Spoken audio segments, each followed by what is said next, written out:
Hello, welcome to Jaycott Photography on YouTube and welcome to episode number 2 of the Average Photoshopper. In today's episode we're going to be looking at how you can replace the background on your images.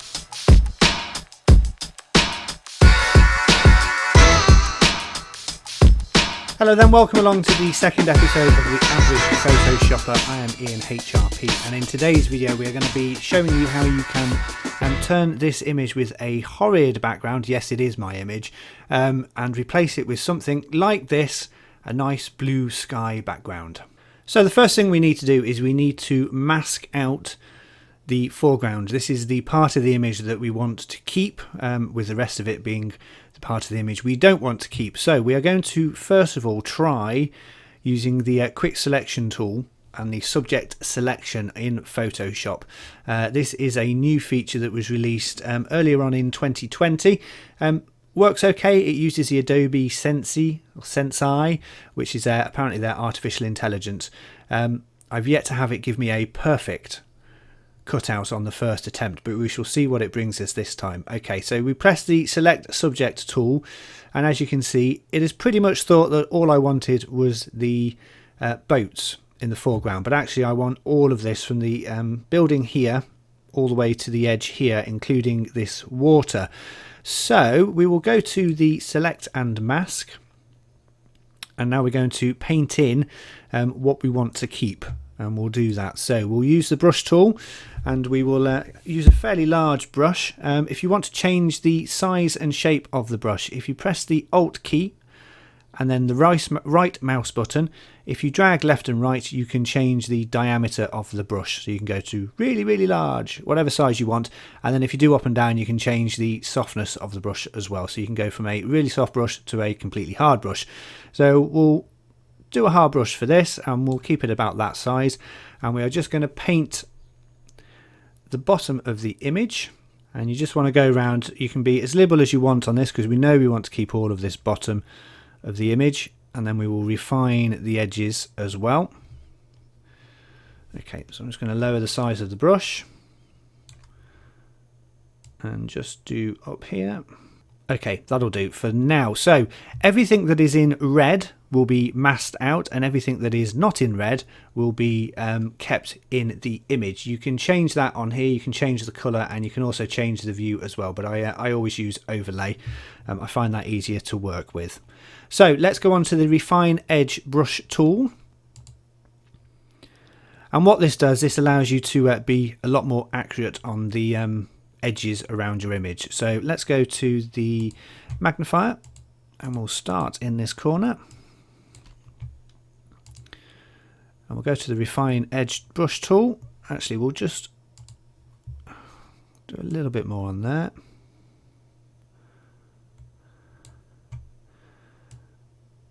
Now Photoshop may struggle because this is very, very overexposed here.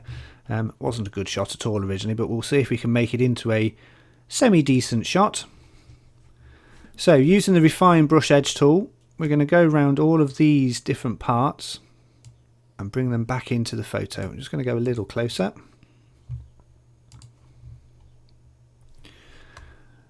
And we'll just lower the brush size slightly.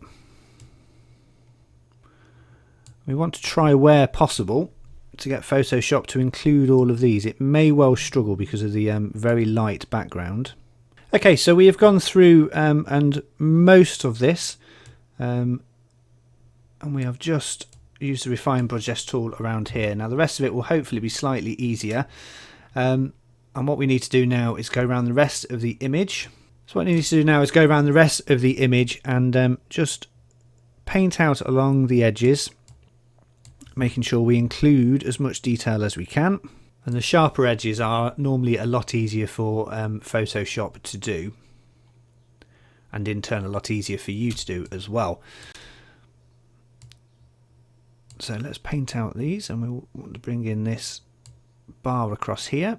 One tip as well for Photoshop, if you're using the refine edge brush tool, if you start on the object you want to keep and move your way out, normally gives a better result because Photoshop sort of understands what you're trying to mask into the picture or out of the picture. Okay, I'll go around the rest of the image and we'll mask it out, and we'll be back once we've done that. So sometimes for areas like this on a photo, I sometimes find the Refine Brush Edge tool doesn't quite work very well. So what I tend to use is the normal brush tool, and you just paint around the edge, including some of the background. And then you go to the Refine Brush Edge tool and you use that, starting inside the object, and brush out. And then as you can see, the end result is a lot sharper mask that goes round.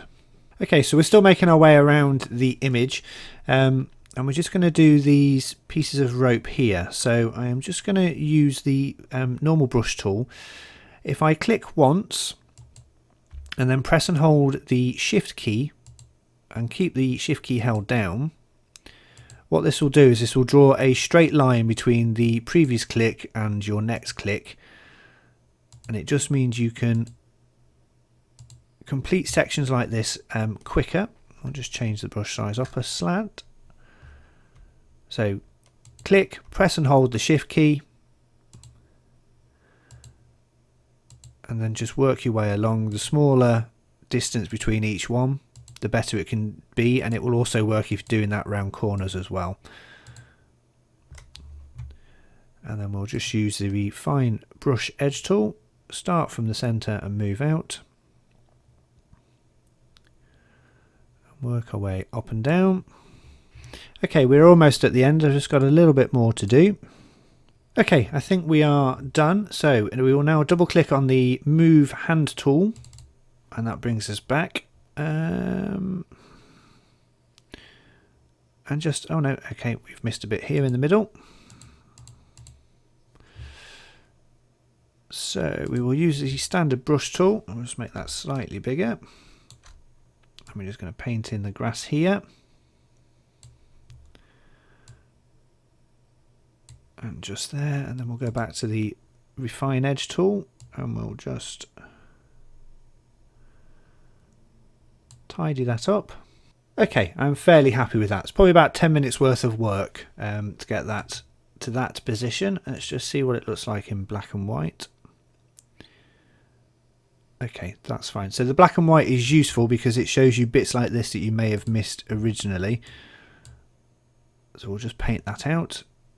And okay, I'm fairly happy with that. We'll go back to the overlay. And we're going to output this as a new layer with layer mask. Click on OK. And there we go. So this is our original image, and that is with the mask in place. Okay, I think that looks fine. So we will now go to the cloud JPEG. And what we want to do is we want to have just the clouds. So we're just going to use the rectangular marquee tool. And we're just going to crop, not having any of the landscape. So we have our image of the sky that we wanted to use. We've copied that. So we'll go back to the original image and we will do Control and V and we will paste that in. Let me just zoom out so we get the full image. Go back to the Move tool and pressing the Shift key, we're just going to make that bigger so that it covers the whole image. Where is our, so we are there. Okay, so I want that to be about there. So we have our clouds in position, and as you can see, it is coming into the water there, so it doesn't look quite right. So if you just click and hold the layer, the background layer, and then move that to the top, what that will then do is place the background layer at the top, obviously, and the clouds at the bottom. So let's just have a look at that and the edges. So as a quick edit, that seems to work quite well. I'm quite happy. The perspective of the clouds is about right for where we are. So let's turn off that. We'll turn on the background. So that was the original image. And then this is the image that we have done after masking out the foreground and replacing with clouds on there as well. So I'm quite happy with that as a starting point. Now what I'm going to do is add some filters into here. So I am going to duplicate both of these layers so that we have a copy we can go back to if we need to make any changes. And then I will turn the background copies off, and then I'm going to merge both of these layers together.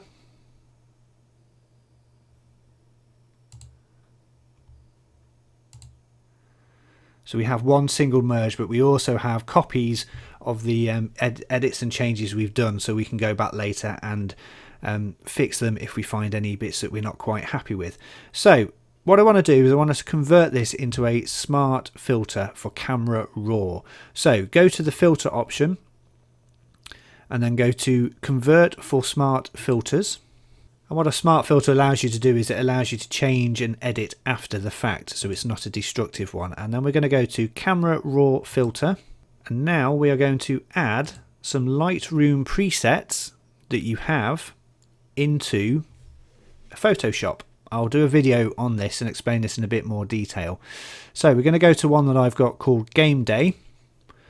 We are going to select that and then click OK. That then provides the Lightroom preset. Basically, what that does is it boosts the clarity, etc. as well. Worked out quite good. I'm just seeing issues here with halo. So let's zoom in. Okay, so we want to try and get rid of this halo effect that you can see around the side of the boat in this bit in particular. So using the clone stamp tool, we're going to select an area outside of the boat, and we have the mode as darken. Now what this will do is this will sample the area that you select. So press the Alt key and you come up with this little pointer, click, and then we're going to paint around here. So this will only replace stuff that is darker, stuff that is lighter than the selection, and this works really well to get rid of halos. So we just need to work our way around here and just run across the edge of the boat and just keep selecting. When you move into a slightly different colour, just keep selecting, pressing the Alt key and painting around the edge. Okay, so we'll just zoom out, and that's a much cleaner effect. The halo has now gone from around there. So there is our completed image. So if I just turn off all of the layers, this was the original image. We had the boats with water, but a very horrible sky, just no detail whatsoever. And then after about 15 minutes or so, we have this with the sky replacement. Obviously you can spend a lot more time getting the edges right. I've just noticed this down here, where you can work on all around the edges. But yeah, as a quick example of how to do that, I'm quite happy with that result. So that's it for this episode of The Average Photoshopper. Thank you very much for watching. I hope you're enjoying this series. I've got more planned and more coming up, some longer than others. We will talk about the using the smart filters and the Camera Raw and your Lightroom presets in a video coming up soon as well as we're going to try and do replacing the background similar to this technique we've just done, but with a sunset and blending those colors into the whole image as well. So until the next episode of The Average Photoshopper, thank you very much for watching. This is Ian HRP for Draycott Photography. Until next time, bye for now.